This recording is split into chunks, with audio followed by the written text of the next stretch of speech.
Welcome to Roundball Stew. I am Matt Stroup. It is Friday, July 8th, and today we're going to be looking at some fantasy winners and losers so far from NBA free agency and this offseason. To help me break this down, I'm joined by Raphielle Johnson and Steve Alexander. Guys, I was out last week, so I feel like I haven't seen either of you in a while, but Steve, for whatever reason, I feel like I haven't seen you in about 8 weeks. I'm not sure why that is. I think I saw Raph more recently. How are you, man? Well, I feel like the last time we did a podcast together, we said the same thing. Like, I haven't seen Matt Stroup in like we're 3 taking weeks, like a summer break. It was probably more like 5 days. Is all yeah, probably we're really taking was. some time off this summer. You and I are.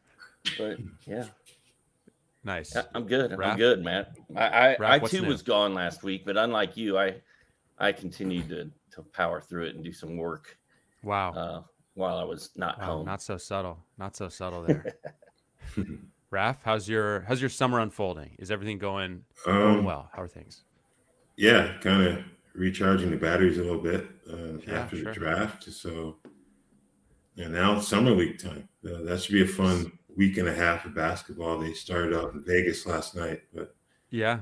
We've already had some Chet Holmgren related fireworks. We had Jabari Smith and Paolo Banchero on Thursday. So yeah, looking forward to all the insane hot takes. We have absolutely no clue how these guys are going to fit into their actual rotations, but exactly that's the fun of it, man. We got 7 minutes of mystery man Shaden Sharp. That was exciting before he got hurt. Yeah, that mystery remains unsolved, I'd say. Good way to put it. All right. Well, we're here today to talk free agency / offseason fantasy winners and losers. We'll mostly be looking at this from a fantasy standpoint, maybe a bit of real life as well. But let's start by going through the winners. And Raph, we'll start with your first winner, a certain New York Knicks point guard. And we're not talking about Emmanuel Quickley. Yeah, I've got to go with Jalen Brunson. There's been some criticism about the size of the contract that he received. I think if you're going to criticize the Knicks for anything, it's probably for tipping their hand as early as they did, where you kind of have to put up that money. But hey, yeah, we can call it tampering. Second round pick, maybe coming off their hands soon. But yeah, either way, if you identify your guy, you go get him. It's pretty simple. And the Knicks had a clear need at the point guard position, had a need for, I'd say, well over a decade now, for being honest about it. So Brunson coming off of a career year in Dallas, a little over 16 points per game, 4.8 assists, 3.9 rebounds, 0.8 steals, 1.2 3-pointers on 37% shooting. His usage, 21.9. I think that's going to go up in New York. And you look at the Knicks offensive profile, they ranked 22nd in offensive rating last season, 30th in assists, 29th in pace. I don't think Brunson's going to change too much in terms of the pace. But when we look at having a true setup guy who can get RJ Barrett, Julius Randle, and everyone else quality shots that they don't have to try to create on their own, I think he's going to really benefit there. So I think the assist number is going to go up for Brunson. The shooting, good shooting splits across the board. I think he's going to be a fantasy winner next season. Yeah, I totally agree with that. I think it's interesting that we have been talking about Brunson going to the Knicks for like 3 months, and then he goes to the Knicks. Yeah, it's weird how that happens, right? Yeah. But yeah, I don't know. I think he could help their pace a little bit. I know he's very aggressive. He likes to get into the paint. He's going to have the ball in his hands a ton. So I love it for Brunson. I think if I'm drafting today, I'm looking at him maybe like 4th round, probably. But I also like it for the Mavericks because it takes Jalen's usage out of there, which means more usage for who. Luka likes to have the ball in his hands just a little bit. It does hurt Dallas as a team because Brunson was such a good player and such a good complement to what Luka did, but it also is going to help having these new big men in Dallas, which, man, I don't know if I'm supposed to be talking about this now. Are we supposed to go all the way around the room on Brunson? Let me just comment on Brunson, and then we'll keep it in Dallas Okay. and go there. I was just going to quickly add to Brunson. So, Raph, you mentioned the numbers. I mean, I try to imagine in my mind what he's going to jump to in New York. I mean, the good news is he'll literally never leave the floor, right? I mean, he's going to be out there virtually the entire game. I mean, I don't know. I don't know if like 20 and 8 is in his, maybe the 20 points is reachable. I feel like maybe like 20 points, 6 assists, 20 points, 6 assists is like within range. You'd love to see him shoot more threes because you mentioned pretty good percentage, but relatively low attempts. So hopefully that number goes up a bit.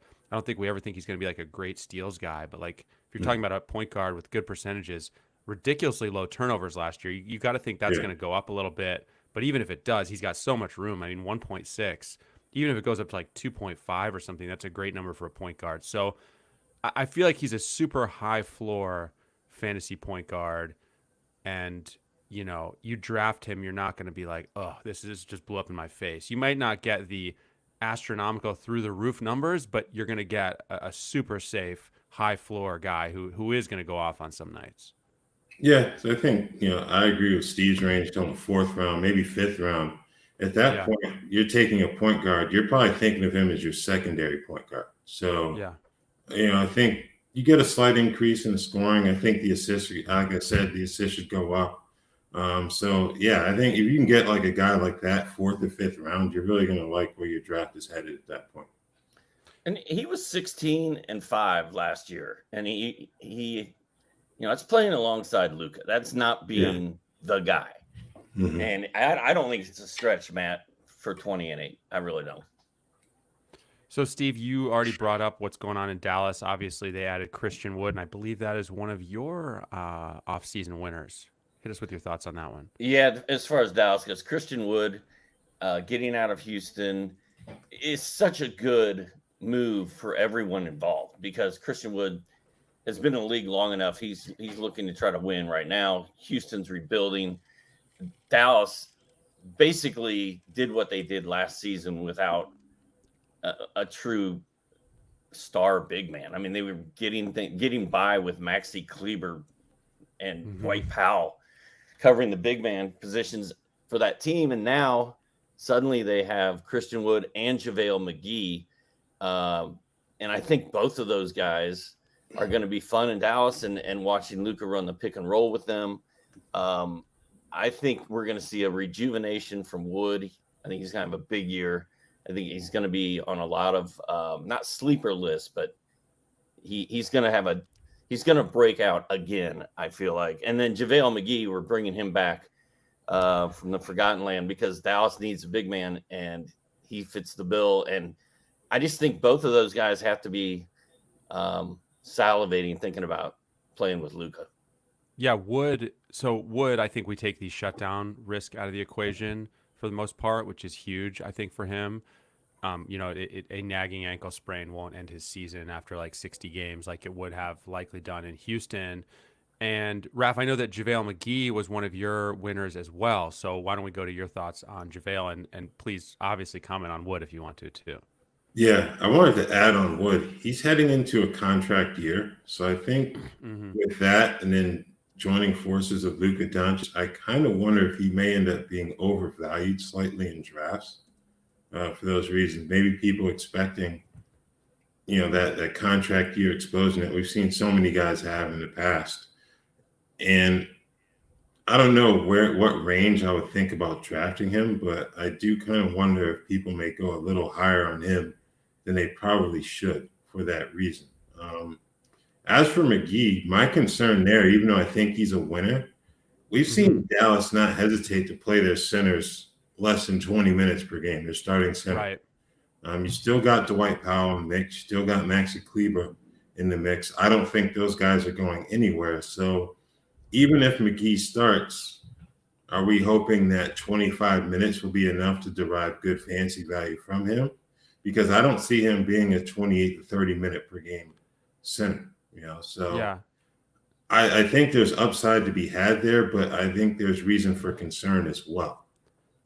I think the magic number with McGee is pretty low in terms of minutes. So last year, 16 minutes per game, he averaged around 9 points, just short of 7 rebounds, 1.1 blocks. And I looked back, there's only been one season in the last decade where he's gotten 20-plus minutes per game for the season. That was 2018-19 with the Lakers. 22 minutes per game, he put up 12 points, 7.5 rebounds, 2 blocks. So I don't think he needs a lot. He needs more than that 16 minutes per game to be consistently fantasy relevant. I think 20-plus, if he do we think he's going to get 20-plus minutes? I really think that's all it takes for JaVale. He may not hit those Lakers numbers, but in 20-plus minutes, this guy can get you 10.7 rebounds and a block and a half, just ballpark numbers, and that's fantasy relevant right there, Steve. Yeah, and JaVale's old. He's 34. He's been in the league since 2008, which is crazy to me. Yeah. It doesn't feel like he's been in the league that long. But like we just talked about, if you're playing 10 to 15 minutes a night for almost your entire career, it's that has an impact on how well you're able to still play later on. So I'm with Raph a little bit. I'm a little nervous about Dallas because we've just never seen them run a center out there in a long, long time, regardless of who was coach or what. So I'm a little nervous that maybe they don't use McGee enough, but I mean, he literally only needs about 18 minutes a night to produce. So, and I just think that Luka is going to be like, no, I want these two big guys out here getting me rebounds, because that was one of Dallas's big problems last season. Is Luka was their best rebounder. So just connecting to Christian Wood, who we already talked about, one of my winners, and we have already covered this guy some this offseason, so I don't think we need to spend a lot of time on this, but just a reminder that Alperen Sengun, when you look at that Rockets depth chart, finally, I think, I'm scared to say this because it didn't work out last year, but finally looks set up to be the guy at center, most likely for the Rockets. Yes, they have Boban, but we know Boban's not going to get big minutes regardless. I mean, things are set up well for this guy, I think, in Houston, finally. And per 36 minutes, just a reminder, I know as frustrating as the experience was, per 36 minutes as a rookie, 16.7 points, 9.5 rebounds, 4.5 assists, 1.4 steals, 1.6 blocks, 0.7 threes. There is a fantasy bonanza in there if the Rockets finally follow through with this. Yeah, I think that's fair to say. Like you mentioned, that depth chart, they really don't have much of a choice but to put him out there as the starting center. Jabari Smith, I think they see him as a bit more of a 4 than a 5. Mm-hmm. And you think about Jabari's athleticism and his ability to play out on the perimeter, I think that would make a good tandem in time to see what he and Sengun can do as they develop together as pros. So, yeah, I think it's now officially safe to hop on the Alperen Sengun bandwagon after kind of jumping on and jumping off throughout the course of last season. Yeah, we fell off a few times as well, I think, without trying to jump, Steve. Mm-hmm. I mean, what could go wrong here, really? I mean, nothing. I mean, how could this possibly not work? Raph thinks that Christian Wood is going to be overdrafted. I could see Alperen Sengun also being drafted about the same time as Christian Wood. Guilty. And there's still plenty of risk to go around with Alperen Sengun, because I've never seen him put up a game where my mind was just kind of blown. I guess it's happened. I think you're blocking it out, Steve. He did have he had some monster games last year. Yeah. Okay. He had a couple. Chet Holmgren has had 2 in 2 games. And I have a little clearer picture of where Chet is going, but that's we get it, Steve. You don't like Sengun, it's fine. I just don't. I have trust issues, and I will be drafting Christian Wood. I will probably not be messing with Sengun. I'll let you guys handle that this year, and then I'll get on the bandwagon a year late next year. Perfect. Okay, Raph, let's go to your next winner, which is a certain point guard. Another point guard, Raph. Yeah, this guy wasn't a free agent, but he was traded. Monte Morris. Now with the Washington Wizards, they also signed DeLon Wright, but I feel like Morris is going to be the starter there next to Bradley Beal. And he played quite well last season. 74 starts, 12.5 points, 4.5 assists, 3.0 rebounds, 1.6 3-pointers, and he shot 39% from three in 29.9 minutes per game. I think he can get over 30 minutes per game, and obviously he doesn't have very far to go. But playing next to Beal and Porzingis, I think Morris's usage should jump a little bit just because neither of those guys is the creator that Nikola Jokic is. So I think moving there to a team that was really poor three-point shooting, Washington was 26th, and they were 22nd in scoring. So adding Morris to the equation, as long as the partnership between he and Beal works out, obviously we saw that Beal and Spencer Dinwiddie didn't work out at all last season. I don't think we'll have those types of issues this time around. I think Morris is going to be a fantasy winner in this whole thing. Matt, go ahead. Steve? Oh, I mean, I like this one. I'm on board. I don't think of Monte Morris. I'm sure you don't either, Raph, is like a big ceiling guy, but another safe. A really safe fantasy point guard if you've taken some swings elsewhere. And like you said, I mean, he's not playing with Jokic anymore, so that 4.4 assist number could easily go up. I also think DeLon Wright, while he is considered by some a point guard, is a little more of a Swiss Army knife who can play the three, can play the two. DeLon Wright's sort of more of a basketball player, honestly. I don't even think he's best suited to be a point guard. I think he's a good player who doesn't really have a position. So, I mean, that probably benefits Monte Morris as well. So, yeah, I think he could be a guy who people see as kind of boring and therefore is really you get a great value on him in drafts. So I'm on board with it. Yeah, I've always been a Monty guy. It should be more of the same, right? Like he's at least going to be serviceable. There is some upside there. I think we can classify him as a winner on the move. Let's keep it in point guard territory here because, as you guys may have heard, Dejante Murray has been traded to the Atlanta Hawks. I think we will talk about that a little bit more later on. But looking at the San Antonio point guard situation, I see a pretty clear path to success for one Trey Jones. And it's funny that we thought maybe Tyus Jones would be an offseason winner. He's not. I think Trey Jones could be, though.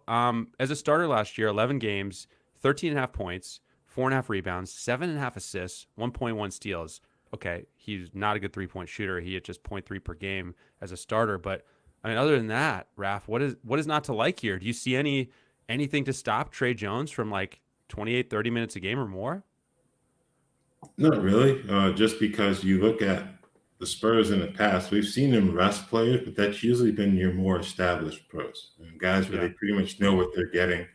I think with Trey Jones, you're still trying to figure out what can he ultimately be in the NBA. So for that reason, I don't think you're going to have too much of a concern with regard to a late season shutdown. Unless he somehow becomes an all-NBA point guard, then we can talk about that later. But I don't think that's going to be much of a concern. I think he's going to be a lot like his older brother, Tyus. He takes good care of the basketball. When we saw him out there in extended minutes last season, he played reasonably well. So I think he's one of those players where it's kind of a boring risk, I guess you would say, in terms of a draft. You take him late. It may come on paper, it may be viewed as a risk, but in terms of how he plays in his production, it would be a bit boring because you kind of know what you're going to get there, being honest. Yeah, I mean, I guess it's kind of a little bit of the Monte Morris blueprint, which low carb Monte. What's that? Low carb Monte. Yeah. I mean, I don't know. I don't want to overdo those 11 games as a starter, but 7.5 assists. Yeah. I mean, I remember he was certainly a plug and play DFS guy, whenever he got a chance last year. And so I don't know. I think there's a bit of ceiling here, Steve. Do you have any thoughts on this one? I mean, I just can't stop looking at the San Antonio depth chart of Trey Jones, Josh Primo, Devin Vassell, Keldon Johnson, and Jakob Poeltl as the starting lineup. Keldon is going to feast this year, by the way. Sorry to interrupt you. Yeah, he's going to score, but he doesn't do anything else. Vassell could be fun, but I don't see any of these players where Pop's going to be like, oh, I need to shut Josh Primo down. Like, these guys are going to play tons of minutes. And it's going to be fun. I think Trey Jones is one of those guys where you take him as late as you can when you need a point guard late and hope that he does everything that we think he's going to do. I mean,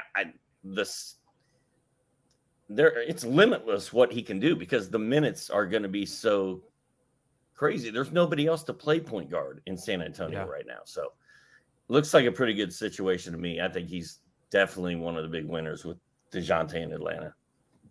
By the way, Josh Primo is 14 years old. He's certainly not going to get shut down. Isn't he? He was extremely, was he the youngest player in the league last year or something? He was one of the youngest, if not the youngest. Mm-hmm. But by the way, that's a super fantasy sleeper right there. That's a deep league sleeper because the Spurs invested a very early pick in that guy, and everyone's like, "Oh, wait, what? What just happened?" So that would be another guy. That would be a guy I would legitimately keep an eye on because he did pass the eye test, I think, at times as a very young rookie. But I think the entire Spurs team is going to be. I mean, they've gone from being unwatchable and the most boring thing you've ever seen to now they're like them and the Rockets are kind of fun. And also, let's not forget that they're going to be tanking hard, trying to get Victor Wembanyama, who I saw a picture of him this morning standing next to Chet Holmgren, and he's literally like towering over Chet. If OKC can get Victor, it's going to be over for a long time. Steve, I think your next winner is in and it's a good segue because I believe Dejante is at least on my list. I don't know if he was next, but we'll go with him since we were just talking about the Spurs and we were talking about Dejante. Matt, hopefully that doesn't mess you up. No, I'll jump in. We'll just combine it. Your thoughts and my thoughts. One item. I'm pretty excited that Trey is going to have some help. I'm pretty excited that both of those guys can run the point. Both of those guys can play shooting guard, I think. Dejante was so good last year. So many triple-doubles, so many near triple-doubles. As we saw in the playoffs, teams were able to really focus on Trey and stop the ball with him, and that pretty much shut the Hawks' entire offense down when that would happen. I think having two guys out there that can handle the ball and run the offense is going to help Atlanta, and I think that's probably why they did this move. Part of me wonders if they wouldn't have traded for Dejante, would they have a shot at getting Kevin Durant? I don't know. But I'm pretty excited to have Dejante and Trey playing next to each other. I think a lot of people's initial reaction is, oh, that's weird. Why do you want 2 point guards? But I think what we saw in the playoffs, that the Hawks sort of need 2 point guards. Yeah, Raph, I want to hear from you in a second because we talked about this hypothetical before it actually happened, and I think you were a little concerned about the fit. I think, first of all, from real life, I think this was a swing the Hawks had to take, even if the fit ends up being something they have to figure out because, I mean, like you said, you had to have another playmaker. You just had to. They had no one else who could do anything off the dribble. So I think it was a must try, and I love it in real life. I'm really excited. I think there could be some growing pains, but like I'm super excited about the potential. In terms of fantasy, I don't want to overreact, but I think there's a chance where Dejante and Trey both take a bit of a hit in terms of counting stats. Not Dejante, not worried about Dejante's like 2 steals per game or anything. Not really worried about like his rebounds or maybe even his points. But like, is he going to get 9 assists a game playing alongside Trey Young? That's hard to picture. And likewise, if the goal is for Trey to play off the ball a little bit more, which by the way I think is a great idea. I don't know how much he's going to buy into it or whether Nate McMillan can orchestrate it. But in theory, Trey Young is a lights out catch and shoot guy. So there's a lot of paths to this working, Raph. But fantasy wise, I do think both guys are inevitably going to sacrifice a little bit, even if it's not a lot. Yeah, I think in the case of Murray, like you mentioned, you should still get the defensive stats. Yeah. And his size can help provide some cover because as good as Trey is offensively, he's a guy that teams can target on the other end of the court. So now you have Murray to kind of, take on that primary defensive assignment on the perimeter. I think that'll help out there. So I still have my questions about the fit in terms of how they're going to share the responsibilities when it comes to making plays, but it doesn't feel like the gamble that I thought it was before it actually happened. So I guess having a little time to kind of think it through. Fantasy wise, they're going to take a hit, but real life, I think it's something that can work out because we've seen multiple teams be successful when you have multiple on-ball playmakers. So yeah.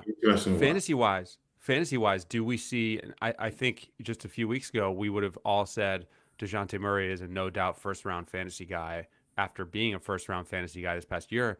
Do we see him fall to the second round now? Do you think in fantasy drafts? Because he's now playing with Trey Young. I want to hear from both of you guys on that one. Steve?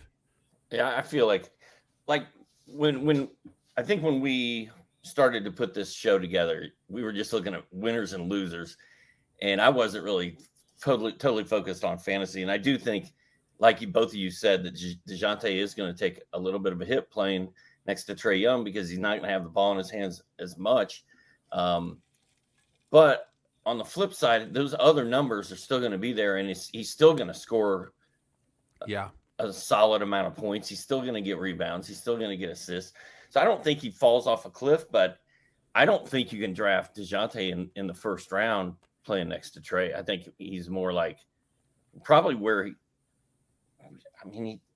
is he a second round player or is he a third? I'll take him in the second round. Yeah, you will? Personally, I will if he's there. Yeah. All right. Yeah, I'm taking him as well, just because I think those other stats will help you make up for a loss in scoring. Like, how much are we really expecting his scoring to drop off? I think the one question, what happens with John Collins? Because obviously that's going to impact, the scoring opportunities for everyone across the board. Collins probably drops the third in the pecking order, but at a certain point, you need to keep your bigs somewhat happy so they do their other jobs as well. So I think that's going to be another question that needs to be answered between now and training camp, to be honest with you. But yeah, I'm on board with Murray in the second round. If he's there in my draft, I'm going to take him. I feel a little bit like with Collins, with each passing day, we're more likely that he's staying, it seems. And it seems like we have sort of flown through the storm now. And maybe, not to say a trade couldn't happen, but it's starting to feel like I may be able to wear these jerseys with Collins on the Hawks for at least another year. By the way, as for Dejante and Trey, I think the one other point to make is, based on everything I've read on The Athletic and elsewhere, like, it seems like the plan is to basically have Dejante or Trey on the floor at all times. Like, Dejante Murray is both the two guard and the backup point guard on this team. And so those minutes where Trey is out, let's say it's 12 a game, like, Dejante is going to be out there piling up stats. So yeah, we don't want to overreact too much to these guys playing together when they'll both get a chance to play without each other as well. Okay. Back to, we got a few more winners before we go to losers. Raph, let's go to your next guy and the city of Sacramento. Malik Monk, coming off of the best season of his career as a Laker. A 1-year contract. That was pretty much, that was all on the table for him at the time. So you can't really classify it as betting on himself, but he went there and got the job done. About 14 per game, 3.4 rebounds, 2.9 assists, 0.8 steals, and 2.3 3-pointers per game. And that was on a team that was really challenged for spacing. We talked about Russell Westbrook's shooting struggles, Anthony Davis, his availability issues in terms of injuries. So I think moving to Sacramento, and I think he's going to start next to De'Aaron Fox just because of the size and athleticism and shooting ability that he brings to that off-guard position. I don't know how many points per game he's going to end up averaging, but being able to play off of Fox and Domantas Sabonis and get the ball in his hands a bit more, I think Monk is a fantasy winner in free agency. But Kevin Huerter also ended up there, right? Yes, he did. Yeah. I don't know. I think and Davion Mitchell is also still there. So I think who starts might be the key to this whole thing. I don't know, man. That's 4 pretty good guards in De'Aaron Fox, Kevin Huerter, Davion Mitchell, and Malik Monk. So I don't know. Are there enough basketballs to go around for all 4 of those guys to go off? I think so. I have a hard time seeing Mitchell starting next to Fox. As good as Mitchell is defensively, he's 6 feet tall. And Right. I don't think that's going to work in today's NBA. So I think you're talking about either Monk or Herter. We've seen, I think Herter is more of a high floor guy in terms of fantasy. You guys watch him in Atlanta, so you obviously know more than I do about him, but he's a good player, but I think there's a bit more in the way of upside with Monk and the offensive capabilities that he has. I think he's going to end up being the guy personally. This team definitely has a little bit of a glut though of like rotation guys, because they still have Harrison Barnes. They drafted Keegan Murray, number 4, who looks like he needs to play right now. I mean, that guy looks ready right now. I mean, a couple big, granted, everyone says Summer League grain of salt, but like watch the guy play in Summer League. That guy's a big body who's ready to score in the NBA right now, I think. So where am I going with this? I don't know. Yeah, I just think the Kings are crowded. But like you said, maybe they just admit, well, we used a lottery pick on a backup point guard in Davion Mitchell. Let's just admit that.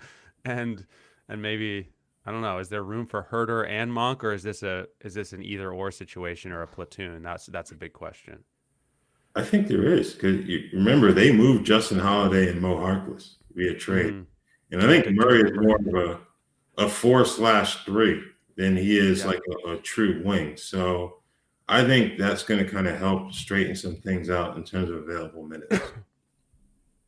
All right. I'm Raph. He's officially on my radar. I trust you. Okay. I maybe not fully on my radar before this, but I listen. I'm listening. Okay. I don't know about Steve. We're not sure if Steve's listening yet. Steve?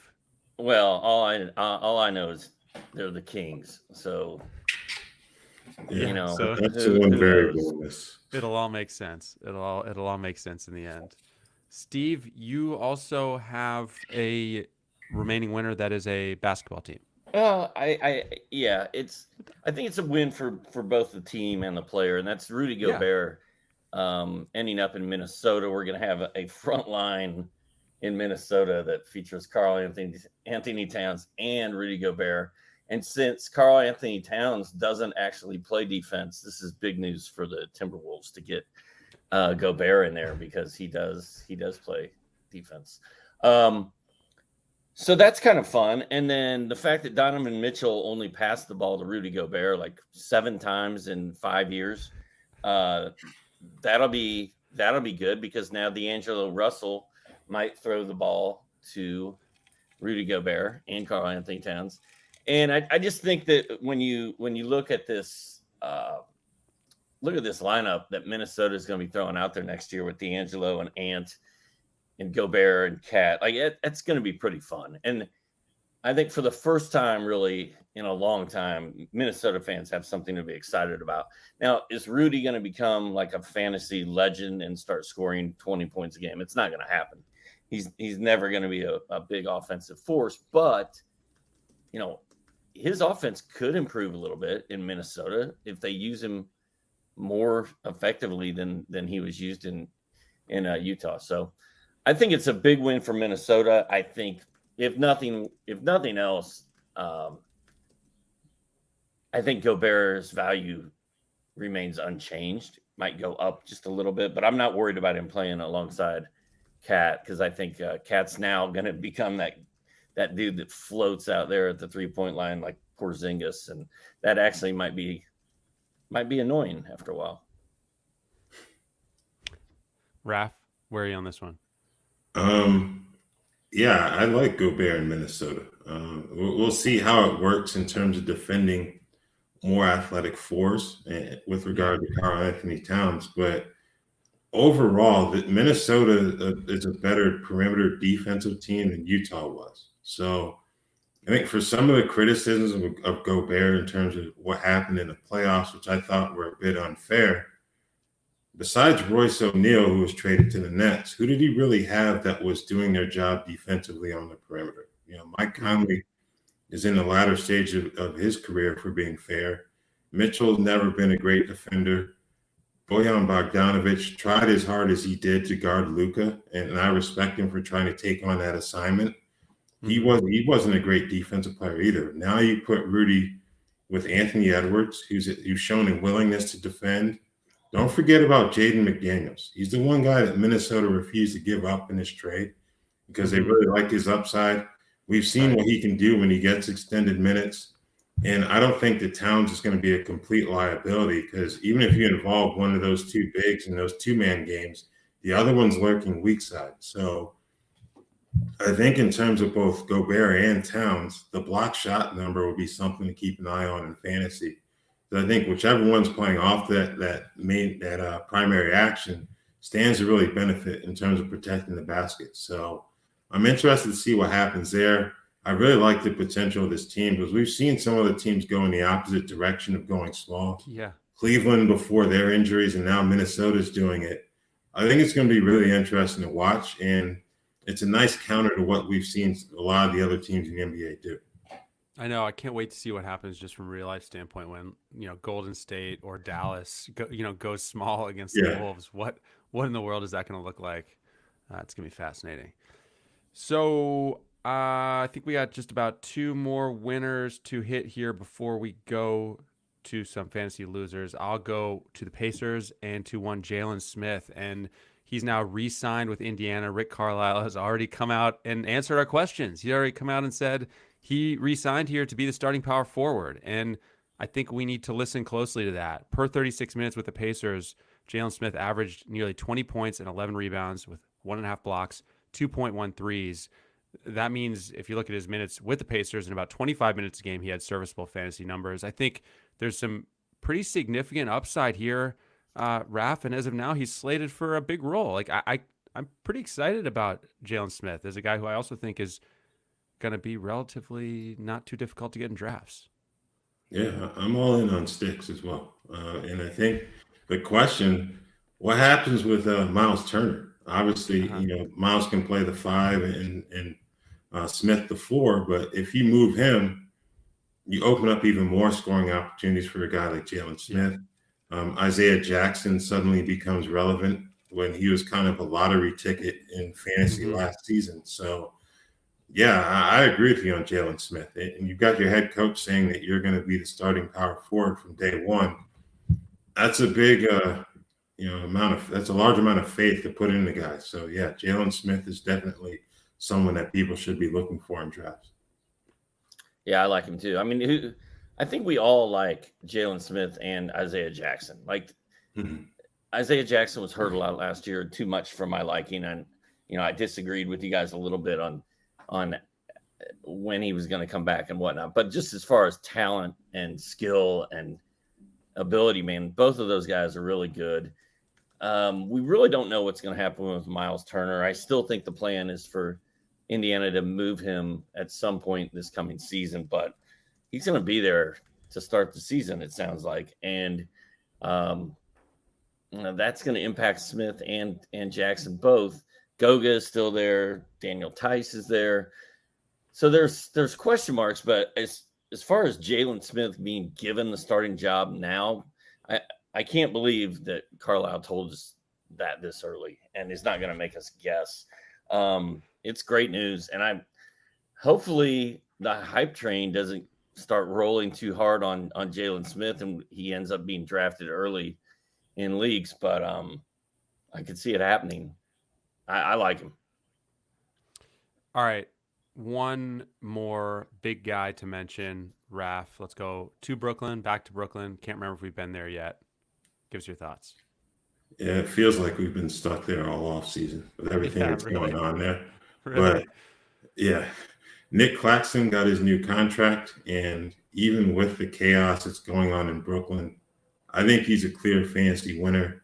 For that reason, alone, we don't know what's going to happen with Kevin Durant or Kyrie Irving. The fact that Brooklyn's given him a long-term deal, I think it's quite clear that they're committed to him being their starting center. Played well in about 21 minutes per game last season. The key is for him to stay healthy. So I kind of feel like he's taken that mantle from Robert Williams, where we talked about his fantasy upside, so long as he can stay healthy. 67% from the field, 8.7 points, 5.6 rebounds, 1.1 blocks. at this point, we don't have to worry about Brooklyn putting a journeyman center in there to kind of placate their stars. So I'm on board the Nick Claxton bandwagon, even with the injury concerns. Yeah, me too. In fact, looking at Brooklyn's depth chart right now, like Claxton is literally the only person on the whole thing that I do trust and that I do have a feeling of, like, I know what's going to happen with him this year. And I feel like I've been waiting for Nick Claxton to break out for the last two years. But I also feel like it has to happen this year. Like, I don't see how this doesn't work. So I'm with you, Raph. That's a good call. Claxton is literally the only thing we can trust in Brooklyn right now. I mean, it's almost too good. That's the only thing that worries me is, like, the depth chart is so thin there that are they going to add a veteran at this point? And I think I'm kind of just waiting to see which young center Hassan Whiteside ruins this year, because I'm super intrigued by Walker Kessler with the Jazz. And similarly with Claxton, I really like his outlook as long as, you know, he doesn't get a veteran to come in and platoon with him and cut into his value. I just think at this time around, they're not going to take the recommendations of KD and Kyrie. You know, that's pretty much why DeAndre Jordan wound up in Brooklyn. And he basically torpedoed what little upside Claxton had in terms of fantasy. Yeah. So I don't think that's going to happen this time around. So I think it's safe to, unless you're worried about the injuries, which I certainly see, but otherwise, I think it's safe to kind of gamble on Claxton.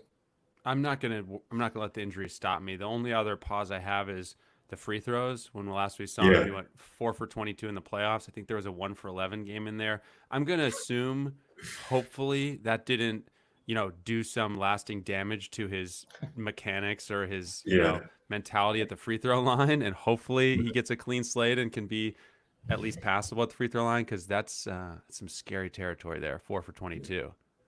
Steve. Frightening. Yeah. Am I supposed to say more about Claxton? I thought I already talked about it. No, you just look like you wanted to talk. I'm just gonna do an honorable.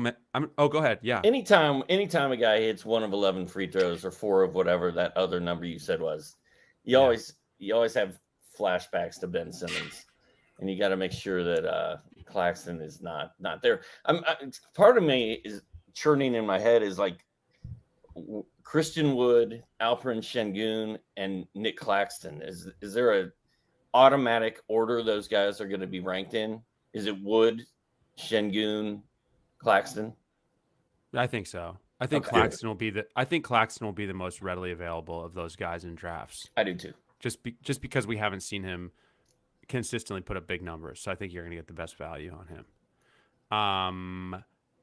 We can move on to losers in 1 second. I'm just going to do honorable mentions real quick. We don't need to spend a lot of time on these.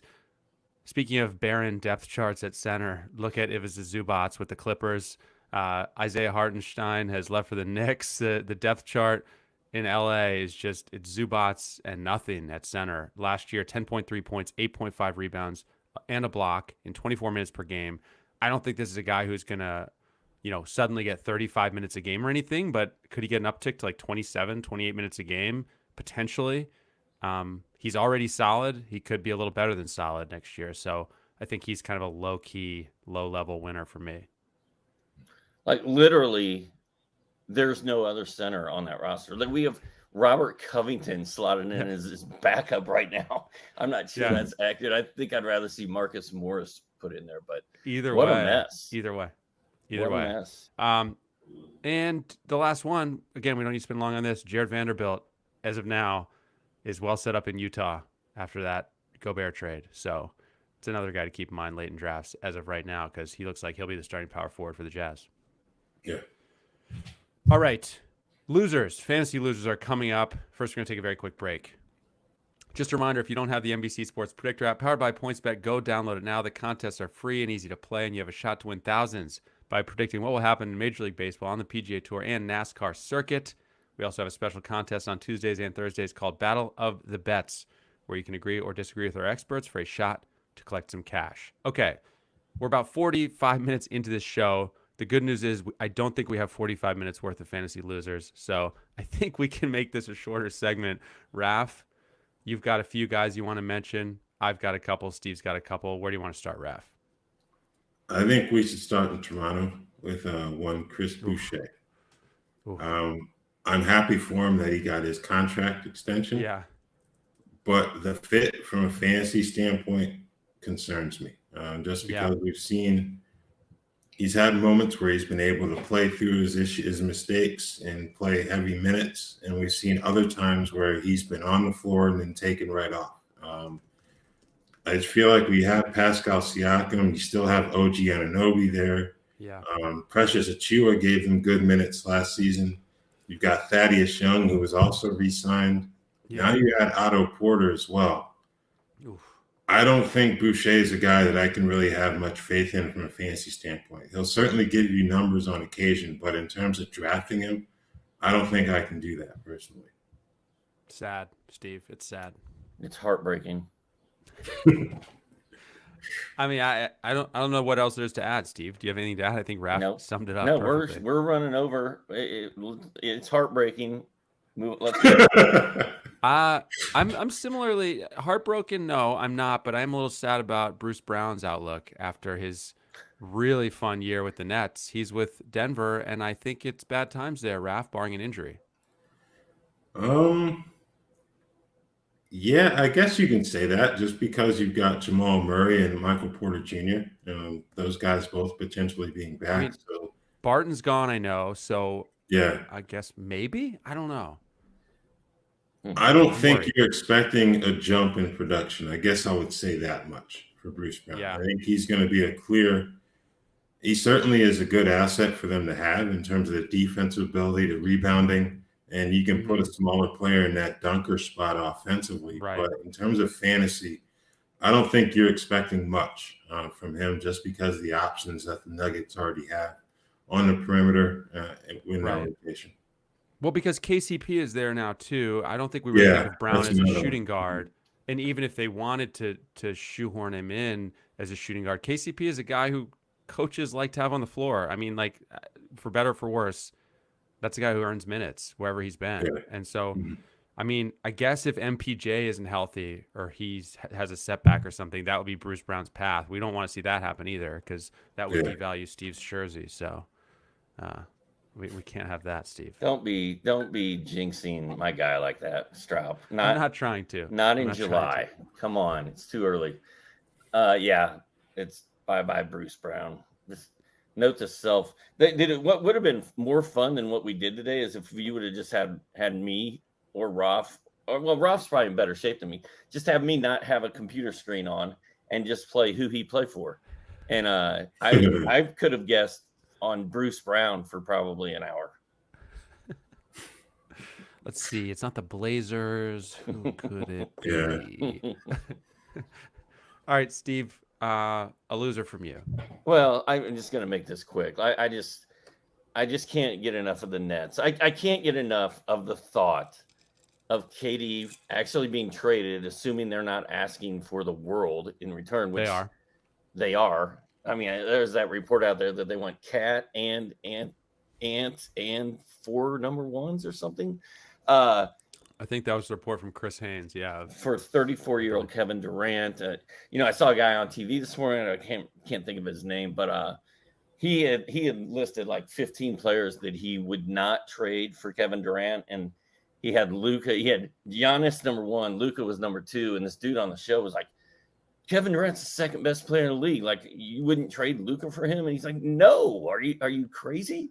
And the fact that he's so old compared to all these other studs in the league, like the Celtics aren't going to trade Jason Tatum for Kevin Durant. Like, I don't know what they're going to do.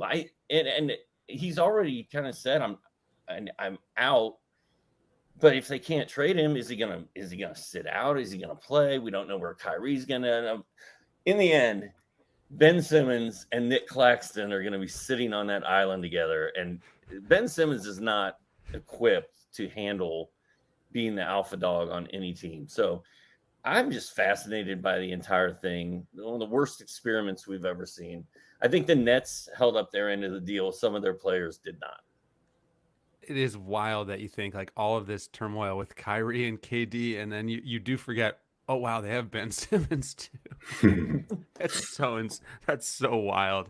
I forget about it because like everything gravitates. Kyrie and KD take up so much in their orbit. It's like, oh yeah, there's Ben Simmons. What's gonna happen with that guy? Oh yeah, I wonder if he's gonna play this year. Yeah. Oh, will he ever play basketball again? That's a fascinating storyline. Oh yeah, good times. Good times in Brooklyn. Raph, who's next for you? I think it's Mo Bamba. I know he had a good fantasy season this past year, but staying in Orlando, they have even more of a logjam in the front court. Still got Wendell Carter Jr. Jonathan Isaac, I assume he's going to be healthy. Yeah, he looked to be in good spirits sitting courtside at the Summer League game last night. So that's all I'm really going. Yes, there was an appearance. So you got him. You got Paolo Banchero, the first overall pick. He's obviously going to play. I think he's going to start just because of his ability as a playmaker for a team that was absolutely brutal offensively last season. And you've also got Franz Wagner, who's one of the best rookies in the NBA last season. I think he was second on rookie, if I'm not mistaken. So Mo Bamba, if you draft him, you're pretty much betting that you're going to get good value for 20 minutes or so. Right. And I'm not even going to put Bol Bol's name in the equation, but they re-signed him as well. So there's another mouth to feed, so to speak. Yeah, we haven't even mentioned WCJ. So, I did. I did mention. Okay. Yeah, he's the starting center. So you've got all those bodies there. Chuma Okeke, that's another name I didn't mention. So I think there's just too many bodies there for Mo Bamba to kind of have the impact that you would want out of someone that you draft. Now we talk DFS. Maybe there's going to be some nights where he's a guy that you put in your lineup, but for season long, I don't really like the fit there. Yeah, so Franz Wagner probably starts at the 3, Paolo Banchero at the 4, and Wendell Carter Jr. at the 5. That leaves Bamba with like some backup, but then you have Isaac backing up the 3 and the 4, I guess, and you have Bamba kind of like you said, looking for 20 minutes somehow off the bench. Maybe he gets to 20 to 24. I think the bigger issue for me is not can he get those minutes. It's what are you investing in a draft to get him after he had a pretty good year and had some excitement around his name. Because to me, if I don't know if he fell late in a draft, I think I'd take him just because even in 20 minutes, I think can be fantasy relevant, kind of like we said about JaVale McGee, Steve. Yeah, but I mean, he had some monster games last year, right? Like just these 3-point and block explosions, but then a lot of the time he wasn't doing anything. So yeah, I'm with Raph. You add in all this other stuff going on around him. I just don't. I'm not messing with. You're right, Mo Bamba. He's going to be a headache. I was trying to talk myself into it. I love Mo Bamba. I'm bummed. This one devastates me like Boucher devastates you. Heartbreaking. Heartbreaking. All right. Trendon Watford was a late season sensation for the Blazers. I was looking at their depth chart this morning and was like, well, that's over because it's bottom line is over. Josh Hart's contract is now guaranteed. Jeremy Grant's there. That was fun, but it's over until maybe next March, I think. And Raph, maybe this is a quick excuse for us to talk about Anthony Simons because you originally had him as a winner, and then I think you had second thoughts. I changed my mind. Two of the reasons being, guys, you mentioned, Josh Hart getting his contract guaranteed. Jeremy Grant, Damian Lillard is healthy.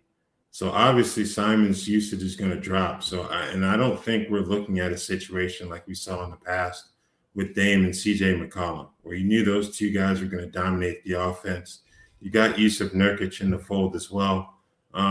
I don't think the addition of Gary Payton II is going to do much to Simons offensively, but given Payton's defensive ability, he's obviously going to have to play. Simons, I think one of the mandates for him is to get better defensively. So that's something he's obviously going to be focused on this summer. But what he showed last season, as enticing as it was, it's not going to be a case where we, turn around and gamble on him in drafts. Yeah.